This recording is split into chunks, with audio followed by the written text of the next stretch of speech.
আমাক জেৰা চলাইছে আজি আকৌ মাতিছে আমি আকৌ সহযোগ কৰিবলৈ আহিছো গোটেইকেইজনক যিকেইজনক মাতিছে আৰু নিৰ্দিষ্ট কাললৈকে মোৰ জীৱনৰ শেষ মুহূৰ্তলৈকে মোক যিমানবাৰ মাতিব যেনেকৈ মাতিব যি কাৰ্যতে মাতিব মই তেওঁলোকক পূৰ্ণ সহযোগিতা জনাম বুলি প্ৰতিশ্ৰুতি দিছো আৰু আপোনালোকৰ প্ৰতিটো উত্তৰ আপোনালোকে অকণমান সময় দিয়ক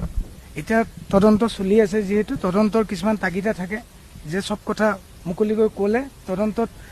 হয়তো কোনোবা জায়গাত তেওঁলোকৰ অসুবিধা হ'ব ক্ষিপ্ৰগতিত আগবাঢ়িছে ময়ো বিচাৰোঁ দাদাই প্ৰত্যেকটো কথা আপোনালোকে কোৱা প্ৰত্যেকটো কথা ন্যায় দাদা মোৰো দাদা যোনে জানে আপোনালোকে মোৰো দাদা হয় ইমান বছৰে দেখিছে দাদাই ন্যায় পোৱাটো মোৰ অন্তৰেদি মোৰ ঘৰৰ মোৰ আত্মায়ো বিচাৰে দাদাই ন্যায় পাওক আৰু তাৰ কাৰণে মোৰ কৰিবলগীয়া যিখিনি আপোনালোকে যেনেকৈ আহিছে মোৰ কৰিবলগীয়া যিখিনি প্ৰশাসনক সহায় মই কৰিবলৈহে আহিছোঁ ধন্যবাদ কালি মুখ্যমন্ত্ৰী ডাঙৰীয়াই এটা কথা কৈছে যে হত্যাকাণ্ডৰ শব্দ এটা উল্লেখ কৰিছে